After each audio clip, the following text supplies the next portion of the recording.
Perkenalkan, nama saya Merdi Roy Sunarya atau Gatorop. Biasanya saya dipanggil kalau secara formal itu Merdi atau Roy atau Gatorop di teman-teman keseharian saya. Saya saat ini berkegiatan sebagai dosen di program studi seni pertunjukan Universitas Negeri Medan. Memasuki tahun keempat lah ini, tahun keempat untuk mata kuliah yang berkonsentrasi pada keilmuan musik. Berdasarkan pengalaman yang saya rasakan langsung melihat perkembangan musik, ada beberapa perkembangan yang cukup terasa signifikan perbedaannya 10 tahun terakhir. Kalau yang biasa kita sebut dengan generasi Z gitu. Anak-anak generasi Z atau manusia generasi Z semacam menganggap musik itu tidak lagi sekedar olah bunyi dengan estetika yang bersifat penuh seni dari keluhuran dan segala macam.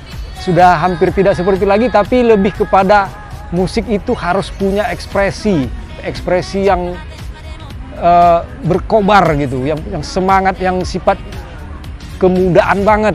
Bahkan sampai pada titik musik yang bagus itu menurut mereka harus yang jedak-jeduk. Kenapa? Karena di media sosial durasi itu dibatasi. Lalu ketika ada musik harus pada inti. Jadi estetikanya berubah gitu. Jadi musik itu lebih ke harus langsung inti dan bisa merasakan dentuman ataupun tekanan langsung ke perasaan ataupun tekanan, ya jedak-jeduk tadi itu cocok dirasa dengan gejolak muda manusia-manusia yang lahir tahun 2000-an sampai sekarang itu. Rasanya itu menjadi suatu yang sangat lumrah bagi mereka, dan bahkan mereka tidak perlu tahu itu sumbernya dari mana. Mereka tidak menghargai yang namanya sumber. Itu sangat lazim bagi mereka memotong-motong, ambil satu dari sini digabungkan kurang lebih 19 detik, lalu dibuat harus ada pakai musik itu selain bunyi harus bisa dilihat, harus ada ilustrasinya. Hampir tidak ada lagi musik yang laku tanpa video klip. Nah, ini pernah saya isukan bahwa musik sekarang itu bukan lagi hanya untuk didengar, tapi harus ditonton. Musik itu harus dilihat gitu, harus kita tonton musiknya. Jadi perlu visual di situ. Kalau dulunya hanya didengar, ya sekarang harus bisa dilihat musiknya. Ya salah satunya media sosial. Kalau nggak ada tampilan yang wah atau yang gaul, rasanya itu kurang layak untuk dinikmati gitu. Jadi ya kekuatan antara visual dan audio itu ya sudah hampir berimbang. Ada bunyi, harus ada tampilan. Oke. Nah, ini yang cukup menarik. Selama saya belajar di bidang komposisi musik, saya pernah belajar komposisi musik dan pengkajian musik, bahwa di dalam membuat musik yang sifatnya sajian acting itu ada dua kebutuhan secara garis besar. Yang pertama dia kebutuhan untuk ilustrasi, yang kedua kebutuhan untuk iringan. Nah, saya coba pelajari ilustrasi ini sifatnya bisa membangun atmosfer atau memperkuat visual yang ada. Jadi dia bagaimana kondisi sore hari ini supaya secara bunyi didukung. Apa sih yang menjadi ciri tempat ini? Tempat ini punya ciri orang ramai, kendaraan lalu lalang. Itu menjadi ilustrasinya. Nah, kalau dibuat musiknya harus ada bunyi itu, dan bunyi angin yang berhembus di antara dedaunan. Justru kalau terlalu bersih, rasanya kok aneh gitu. Suara saya terlalu jernih, itu malah lucu. Karena ini sedang ada di luar ruangan, tak akan mungkin bisa bersih. Nah, itu namanya ilustrasi. Jadi atmosfer. Ada istilah elektroakustik. Jadi akustik dari ruang kita ini harus ditangkap. Makanya ada alat penangkap bunyi itu yang sifatnya sensitif sekali. Dia seperti super kondensor.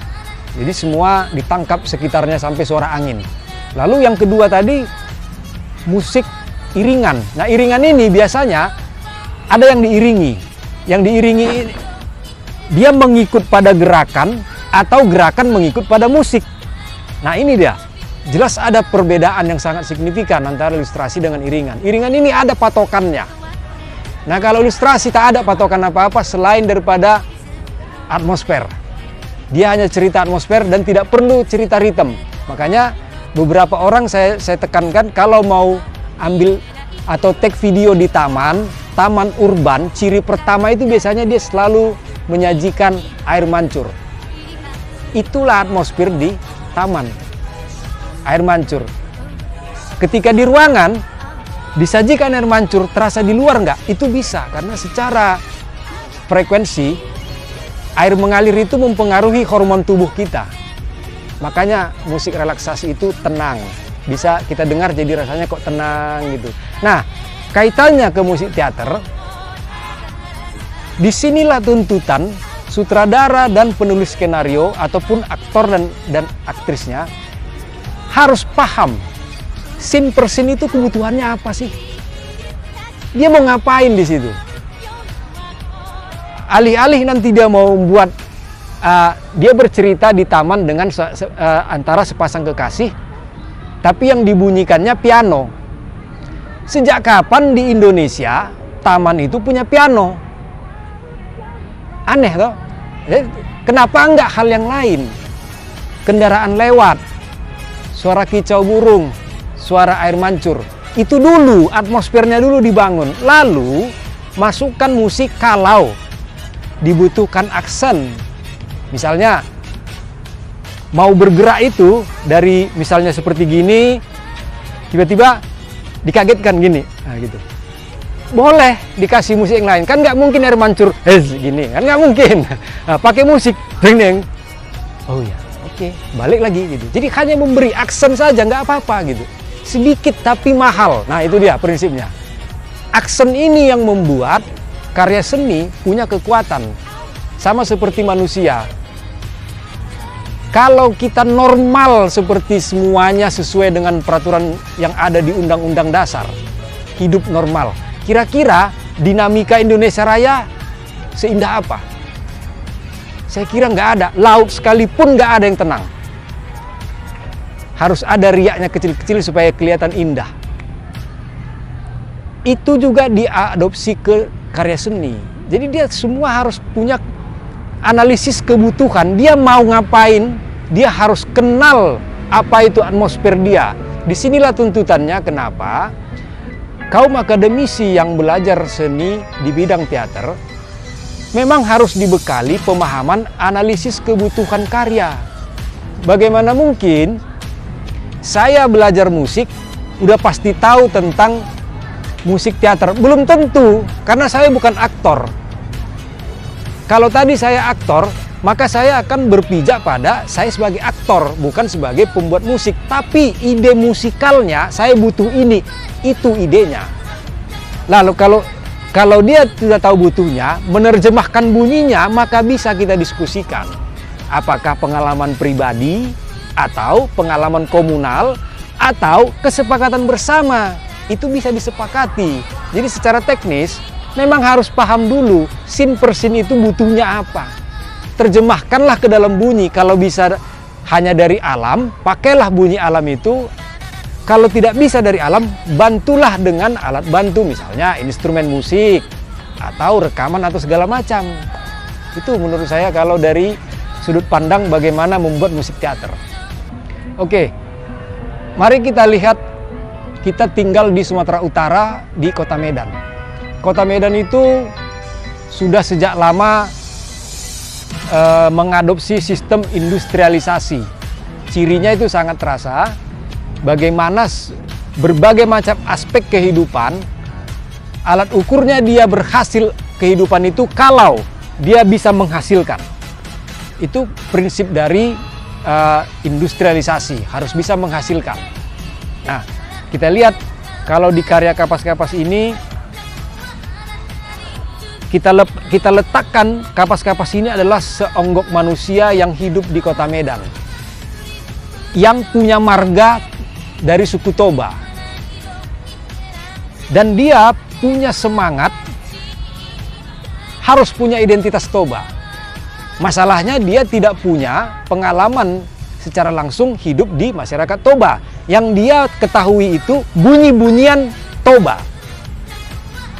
Ada istilah idiom. Nah, dalam idiom Toba itu, bunyi-bunyi musik dari notasi maupun ritme atau instrumen musik itu juga bagian dari idiom kebudayaan, bukan idiom musik, idiom kebudayaan. Nah, idiom kebudayaan ini diolah sedemikian rupa dalam bentuk olah bunyi. Saya kira nggak masalah. Itu tidak menjadi masalah ketika kita harus juga memperhatikan yang namanya etika. Dia tidak bisa juga serta-merta langsung sembarangan aja, karena kebanyakan yang selalu saya soroti selama ini, kenapa orang-orang di dunia industri attitude-nya itu di nomor sekian kan, sementara industri di kota Medan itu banyak mengadopsi idiom-idiom ketradisian. Yang mau saya sampaikan itu, dalam idiom tradisi itu ada aturan yang tidak bisa kita tawar-tawar. Misalnya, bunyi-bunyian musik untuk kematian itu tidak bisa kita sajikan sembarangan. Kalaupun harus diolah menjadi satu pertunjukan, ambillah dengan cara yang cerdas. Apakah di industri nggak ada manusia yang cerdas? Apa harus dari kampus manusia yang cerdas? Kan enggak juga. Pengalaman hidup itu yang paling bagus kalau menurut saya kurikulum pendidikan, pengalaman langsung. Artinya ketika dia mengambil idiom musik ini, Sarune Bolon, dia menciptakannya sebagai bentuk bunyi-bunyian olahan Sarune Bolon ataupun Taganing. Bunyinya, ciri bunyinya diambil. Ya terserah mau disajikan gimana, tapi kalau ada sajian melodi untuk iringan kematian, ya harus ada dong jenazahnya baru bisa dibunyikan melodi itu. Kalau tidak mau seperti itu, jangan pakai melodinya, pakailah tangga nadanya atau ciri bunyinya saja. Itu nggak masalah saya kira. Jadi banyak sudah dilakukan itu, salah satunya seperti Krakatau. Itu melakukan kolaborasi Jawa dan Bali, etnis Jawa dan Bali itu ke dalam musik jazz. Nggak masalah, mereka tidak ada yang mempeributkan gitu. Oke, saya kira ini Kapas-Kapas ini bisa menjadi referensi untuk bahan perenungan kita, bagaimana kita punya semangat etnisitas itu belum tentu jadi kampungan. Jadi yang melokal itulah yang mengglobal itu juga melokal. Jadi saya kira ini sangat layak untuk dinikmati pertunjukannya. Silakan datang untuk menonton pertunjukannya di Auditorium Universitas Negeri Medan di tanggal 18 Desember 2023.